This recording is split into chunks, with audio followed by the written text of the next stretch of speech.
Good afternoon, everybody. My name is Hira Roberts, and this is Tracey Moore, and we are going to be presenting our project, which is Path to Constructing a Diverse Future in Digital Media Arts.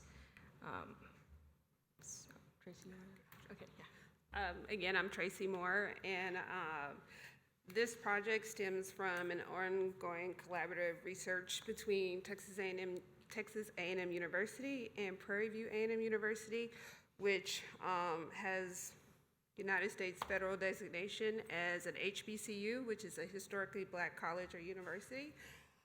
So the project that our research comes from, it's called East Texas STEAM, which the purpose of the project is to stimulate the interests of middle school age underrepresented minorities with the help of near-peer mentors and identity culturally based user-generated content to pursue enrollment in high school science, math, and computing courses through exploring digital world building. So the focus of the project is to increase enrollment in STEAM careers in higher ed with the help of URMs, or which is with the help of NPMs in the underrepresented minorities. And the aim is to, again, build readiness for digital, college readiness through digital world building and game development. And we also wish to improve the curriculum in schools through digital world building and game development.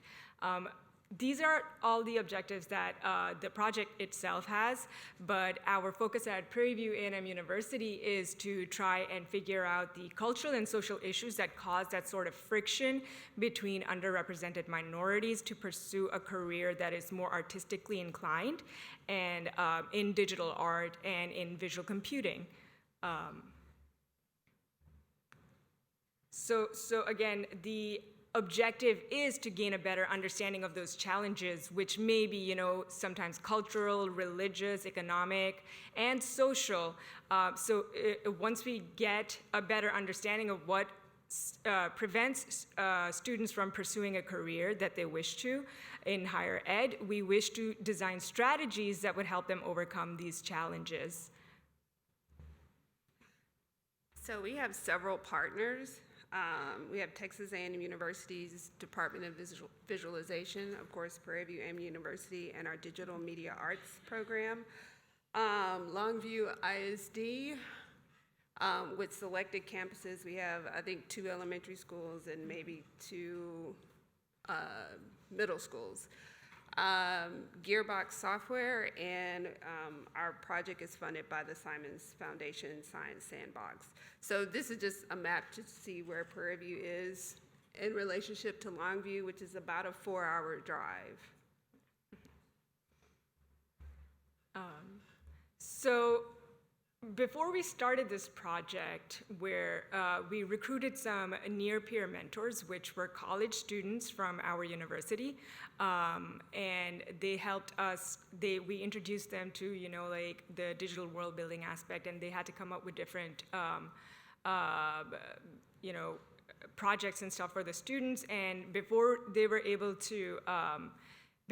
able to give out those assignments and projects to the school students, what we did was we sent out a survey to the students, and that was specifically for the targeted underrepresented minorities at the Longview School District, which helped us gather some of the demographic data that we need.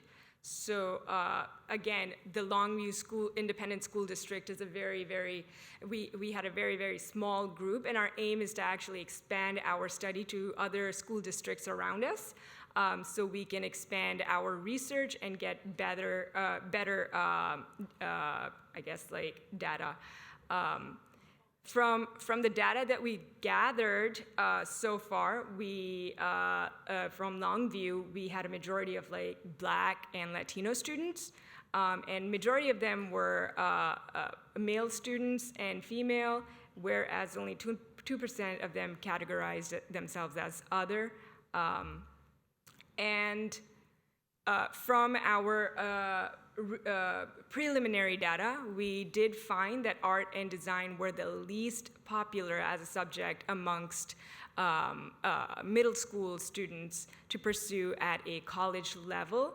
And majority of those who did wish to pursue art and design identified as females. And another thing that we learned was that the students in the 5th grade did tend to wish to pursue digital art or artistic careers a lot more. And as they went through the middle school to higher level classes, that sort of like declined, that interest declined. And a lot of them, based on, so their future plans, again, art was the least.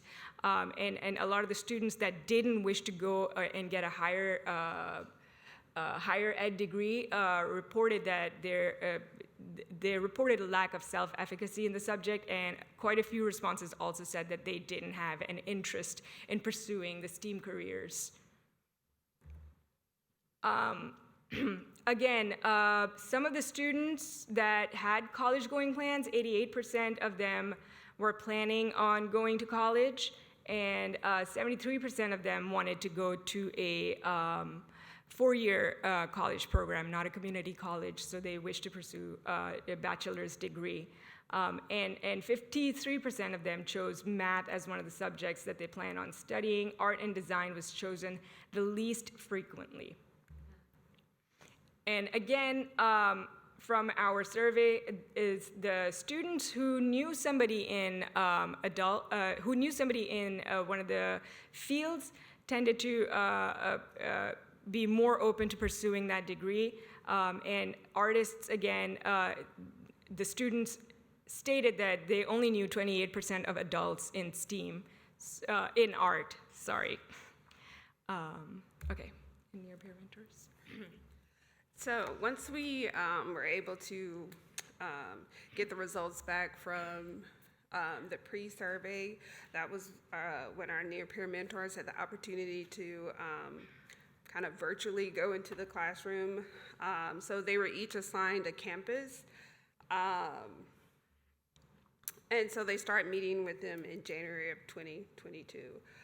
So one of our near-peer mentors, Ashlyn Stewart, she was at a middle school, Foster Middle School. She was able to create 2 lessons, one on culture and representation in gaming, since that was her main focus for her own research endeavors, was to increase representation in gaming and the basic principles of game design. So these are just a few of the slides of the lesson that she was able to present on culture and representation.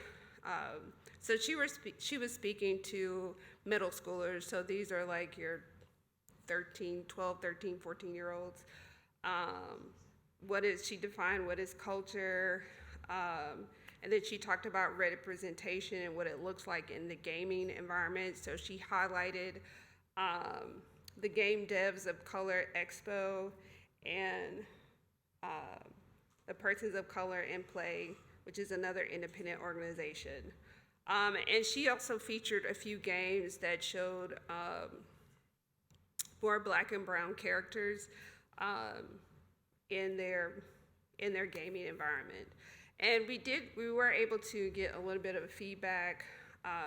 So a lot of our NPMs, a few of them did make lesson plans and were able to give those to students in the classroom. They met at least twice a week. We did have a couple snafus with the meetings. One of the classes, they had an Among Us hack and slash where the students, these are like 6th graders, 7th graders, created their own 3D models of Among Us characters. They did, at the same time, they were following the Gearbox curriculum because Gearbox had a collaboration with the school. And what the feedback that many of them got from the students, that the students showed a little bit more curiosity about the process of game development. And they did show some interest in seeing the different cultures represented in the games. Some of the challenges that we faced were insufficient hardware within the classrooms. Students didn't have, obviously, access to their own computers. Some of them had to share desktops. We had some technical issues because of the pandemic. We weren't really present at the site as often as we had hoped to, and so we had to do a lot of this remotely, which again was a little difficult to sort of like develop that mentorship relationship with the students. The dispensability of technology within the classrooms, we had issues such as like lack of cameras and mics and whatnot for the students, lack of buy-in from one or more teachers. We had an underwhelming number of participants in the pre-surveys, which is one of the main things that we are hoping on expanding to, again, other school districts so we can get better data. And then we also had a lot of administration changes within the Longview Independent School District. And then what we've learned so far from some of the challenges that we've faced is that we would, for the next coming year, would like to begin earlier communications with the teachers and the students, and we would like to have our near-peer mentors prepared in advance, try and get their schedules and communication going on between the teachers a lot sooner than we did last year, and then also sort of like align the grading period of the schools with the schedules of the students, with the testing days that we have with the near-peer mentors and the students. And then we would also like to have our students, the near-peer mentors that we're training at the college, to be more prepared for any disciplinary issues that they may face in class. Some of our partners, our team partners include Kim Wright from Texas A&M University, Hu Yong from, she's also from Texas A&M, Dawson, Rebecca, she's undergraduate, she's a graduate student, Trudy, Sergio, Caitlin, Ashlyn. These are all our students that we were training as near-peer mentors. And Jason and Aaron were our partners from Gearbox. And yeah, thank you for having us here and your time.